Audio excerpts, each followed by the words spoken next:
Ladies and gentlemen, boys and girls, children of all ages, my majestic universe, I am Tiger Height, and this is your review and highlights of AEW's Fyter Fest. A little bit late, I do apologize. I will get Southern Showdown done after this video. So without further ado, let's kick off. Christopher Daniels taking on CIMA. CIMA takes control with a crazy submission early on in the match. Tilt-a-whirl backbreaker by Daniels. Great suplex by Daniels, and then right into a single-legged moonsault into a crossface, which was a great transition. Rope-hung backstabber by CIMA to get back into the match. Oh god, Christopher Daniels did not look like he was having fun at this point. The Asano driver for a 2. The Angel's Wings for a 2. Running powerbomb and perfect driver for a 2. And finally, the Meteor Stomps for CIMA to win. This was a really good opener.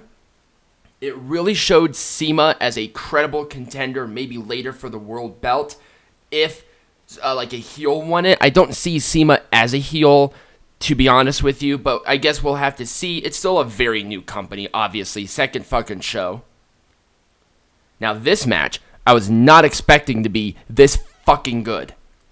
Ryu, Nia Rose, and Yuka Sasaki. I could be butchering that, but I'm just going to roll with it.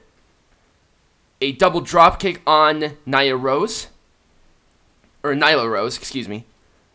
Splash on both of the Japanese girls with a Matrix bridge up. It looked really cool by everybody. Double suplex by Rose. A crazy gorilla press spot, just throwing one on top of the other. Hurricane Rana to take down Rose. Double foot stomp by Ryu. A 619 by Ryu. Huge double foot stomp by Ryu to Rose again. Just brutal, these double foot stomps. Lariat caught into a side effect for a 2. Huge knee to the back of the head by Nyla Rose as Ryu was hung up on the ropes. It was a freaking cool spot. Nyla Rose is so goddamn athletic. It's amazing. Double catch by Rose. German suplex on Yuka that just looked like it did not help. It looked awful. Not awful as a part of the move itself, but awful as a part of the drop. Beast bomb spot. And finally, Ryu rolled up Nyla Rose to win this match. Holy crap, this exceeded expectations above and beyond. It was freaking awesome. MJF, Hangman Page, Jungle Boy, and Jimmy Havoc in a fatal 4-way match. The winner of this match faces Kip Sabian in 2 weeks at Fight for the Fallen. MJF's pre-match promo trashing the fans was fan-fucking-tastic. He was so good at his delivery, and this crowd was hating him, and that's exactly what he needed. A great follow-away slam, kip up, and then a crossbody by Hangman Page. Teases a springboard by MJF. He runs off the ropes, and then he's like, nope, gonna flip off the crowd, get them really pissed. I thought it was great. Pop-up powerbomb by Page, but MJF saves the match. Teases a sharpshooter by MJF, but Page counters into a sharpshooter of his own. Great transition, great little counter there, and a good callback to the Bret Hart segment from Double or Nothing. Heat Seeker for a 2 by MJF. Double foot stomp by Havoc to MJF. And finally, it was a crazy rite to passage from Hangman Page to win. It was a fun match. I don't think the winner was correct, obviously because I chose somebody else. But Hangman Page, they're really pushing him, and that's great. But I think it should have been MJF and Kip Sabian. I think they would have gelled really well, and I've seen matches from them before, and it's so good. I'm gonna, remain skeptical, but I'm gonna be optimistic.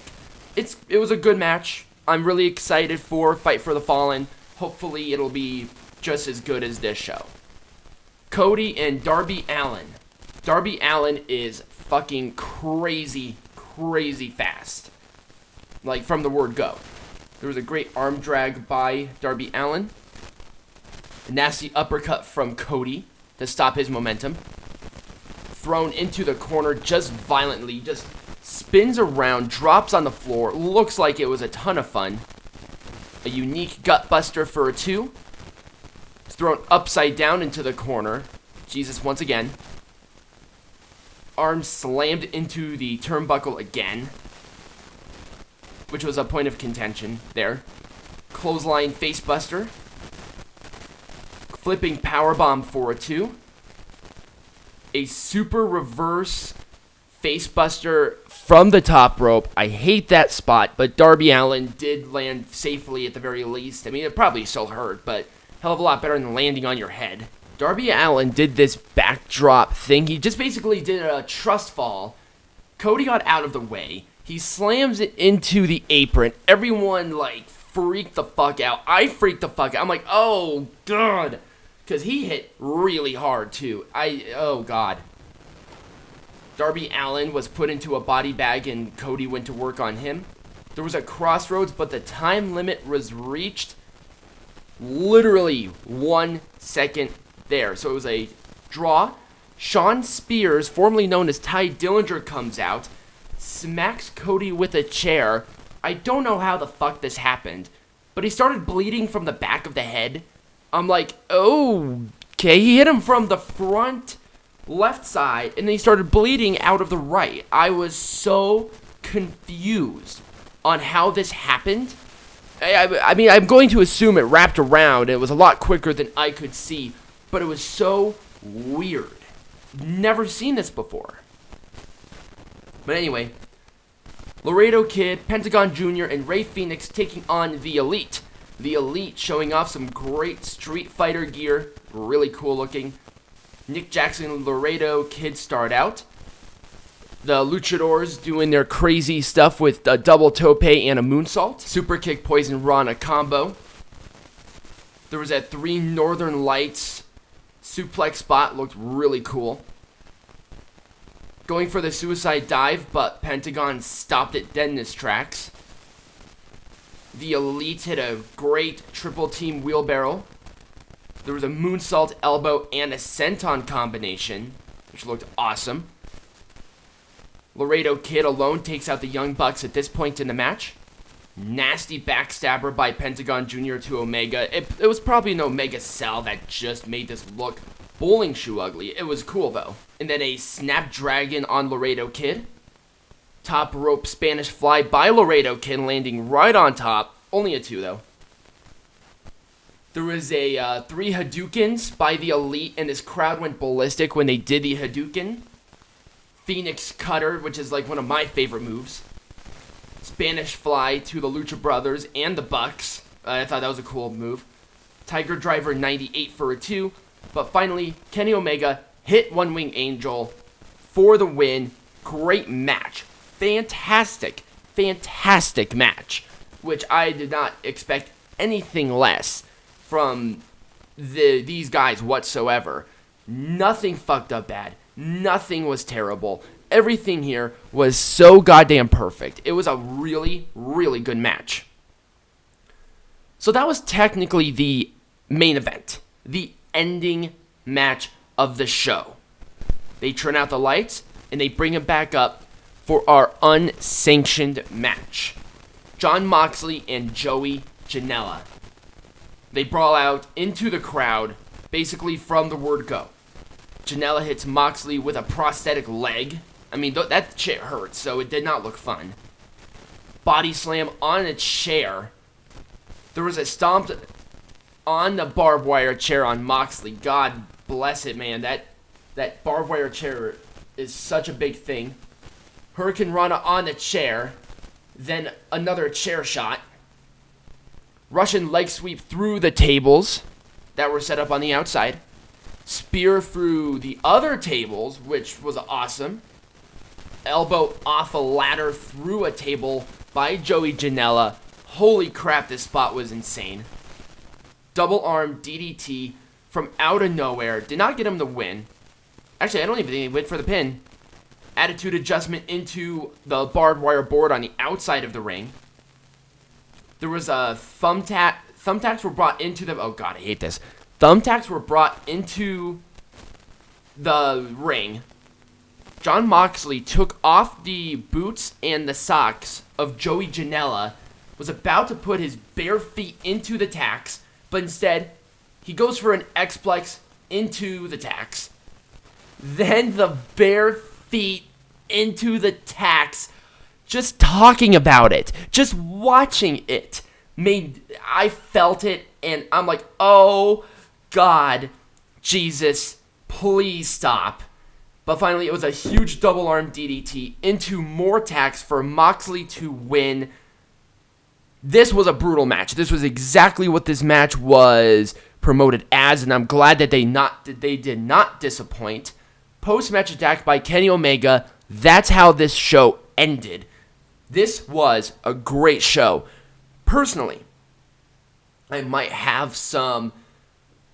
be a little biased because I was there, but I thought Double or Nothing was better, just overall as a show.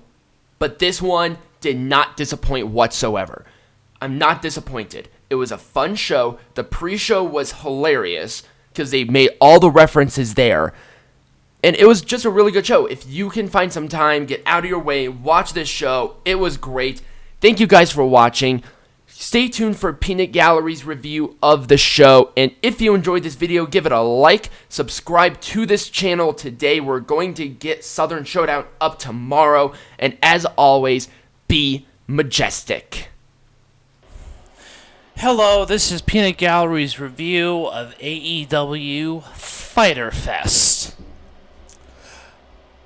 which was the most luxurious gaming and wrestling festival of all time. So, the only three matches I really want to touch on are the main event matches, but we're just going to run down the card here. Best Friends versus SoCal Uncensored and Private Party, pretty standard tag match. You know, a lot of good action, but you know, it was what it was. Allie and Leva Bates, great entrance for Leva Bates. It was about what I had expected. It was very entertaining. The match itself wasn't horrible. Allie won. Great. And then Michael Nakazawa, Alex Jabali.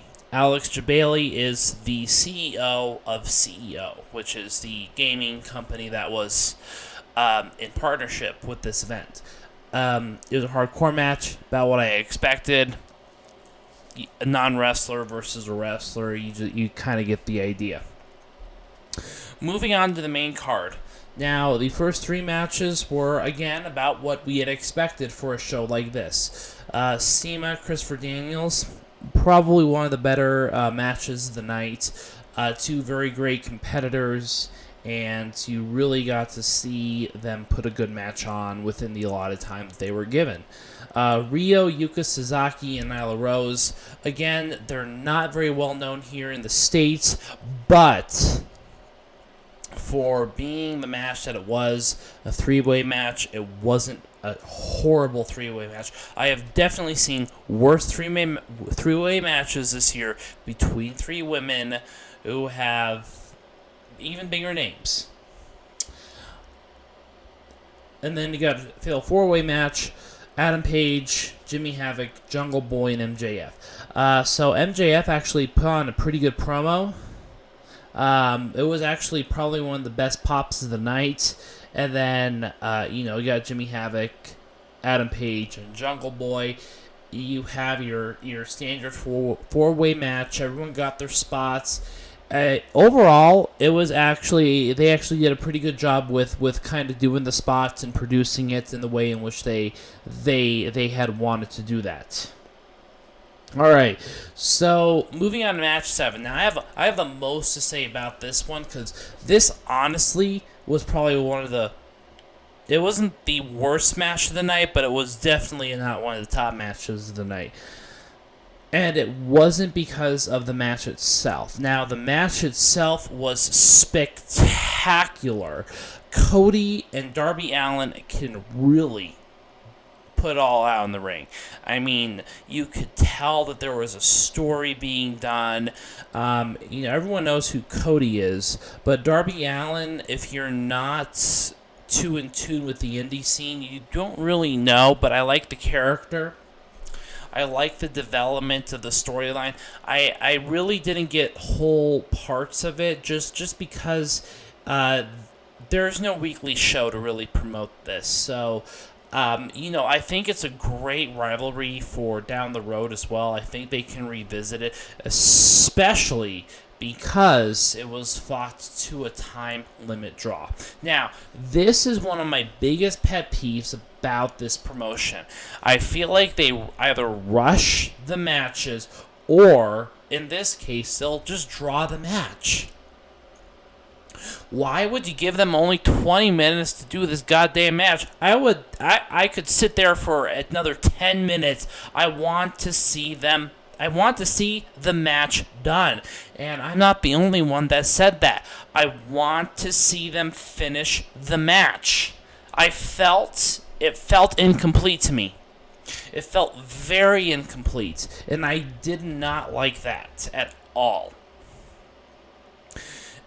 And then after the match, you have the man formerly known as the Perfect 10 come out. And he hit Cody Rhodes over the head with a chair. Now, let me repeat that. He hit Cody Rhodes over the head with a chair. There's this thing called a double murder suicide that happened because of too many of those types of shots. I get it, they did it for the shock factor, but was it really worth it? In my opinion, it wasn't. It's 2019, there's no need for chair shots to the head. There's no excuse for it besides just getting a cheap shot out of it. All right, now you got the Elite versus Lucha Brothers and Laredo Kid. Now, this actually sets up a good mix of rivalries. You have Kenny Omega, Laredo Kid. You got Matt and Nick Jackson and Lucha Brothers. Overall, this was probably one of the better main event matches of the night, just because there was no time limit draw. Although it still felt a little rushed, it wasn't felt as rushed as Cody and Darby Allin match was. All right, so now we're going to move on to the quote-unquote unsanctioned match between Jon Moxley and Jody Janela. Now, the match itself was about what I expected. Very spotty, but it was very good match. I mean, this is the type of stuff that WWE cannot produce. Now, they can be hardcore and do a chair shot over the head, but that's the wrong way to do it. There's a right way to put on a good show if you want a little bit of blood. That the unsanctioned match was a good way to kind of have those spots. It felt very gritty. It felt TNA-ish. It felt EC. Well, it didn't feel ECW-ish. I mean, this was like a McDonald's play place compared to what ECW can do. But it felt very. It was gritty. I mean, it wasn't gritty in a bad way. It was gritty in a good way. And I think that it's a reflection on Jon Moxley and Joey Janela's characters, the type of match they want to put on. It was a great debut match. As far as the setup for it goes, it just didn't make sense. I mean, if AEW is going to end the broadcast, it didn't feel like it. It just felt like, oh, hey, we'll just shut the lights off and turn them back on because we feel like it. It's like, really? Like, come on. We know this isn't AEW. I mean, the least they can do is, like, cover up the logos and stuff. That might make it feel a little more unsanctioned. But really, having all the AEW crap out there, it just felt like, oh, we're just going to do this for cheap pops. And so, kind of going it overall, the theme of Fyter Fest. Now, if you don't know what Fyter Fest is, it was named after a failed music festival that people paid tens of thousands of dollars to go see. So you really saw some backstage vignettes where Blink 182 couldn't make it to the show, and so there was just a blank stage. You saw the cheap mannequin dolls. You saw the luxurious quote unquote swimming pool. You saw one of the tents that they had used. I like the concept of it. I have mixed reviews about the execution of it. I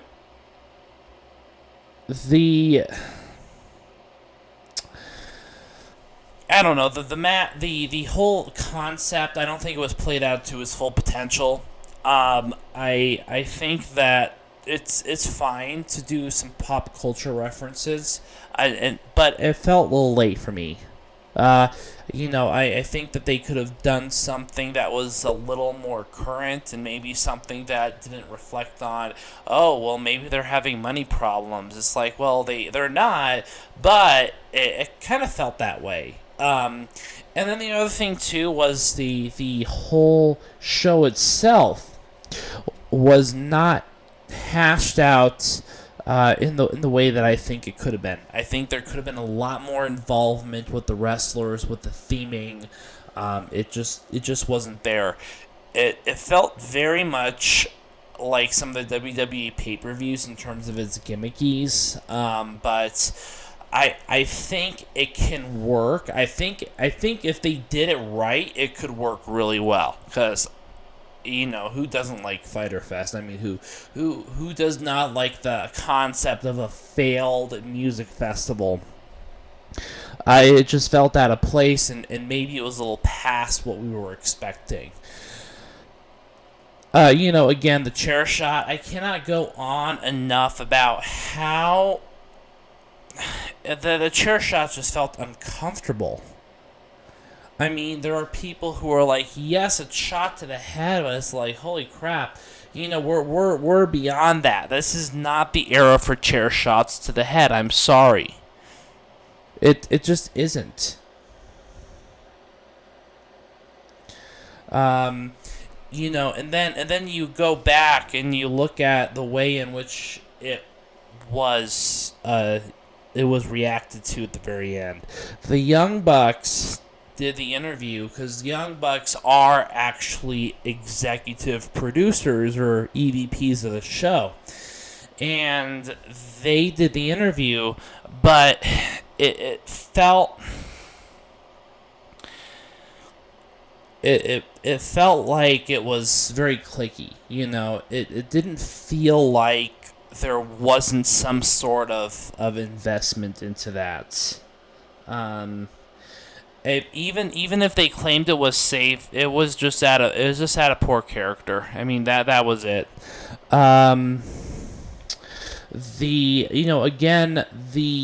The whole idea of the Fyter Fest, I think if it was done right, it could have been done a hell of a lot better than it was. Not very well executed at all. As far as the gimmick goes, I like the gimmick. I mean, but I just wish they did more with the gimmick. I know that there were some people who were probably complaining about the entrance being the exact same as it was. It is what it is. It's I think what they're trying to do is they're trying to save a little bit of money in doing this before they kind of go live on a weekly basis. just as a test run, because this is literally their second show. So that's why I'm not going to rat on it too much. It was their second show. They were missing some. They were missing a lot, but with what they have, I think that the matches themselves were a good thing. You know, the last thing I think I want to complain about is these time limits. No, just get rid of them now. I don't want them. I want to see these matches done to their conclusion, and I think I speak for all the fans in saying that I want to see these matches done to their conclusion. Thank you. And that's all I'm going to say about it, because it's bullshit. Thank you. Bullshit. Good to see Jon Moxley, though. So, when it comes down to it overall, I think I would give this show a 3.5 out of 5. And it wasn't because of the wrestlers. Same kind of gripe I have with WWE. The storylines aren't bad either, but the execution and the way in which they had promoted the show, performed some actions during the show, and then incorporated the theming into the show leaves a lot to be desired. And don't forget to like, subscribe, and as always, be majestic.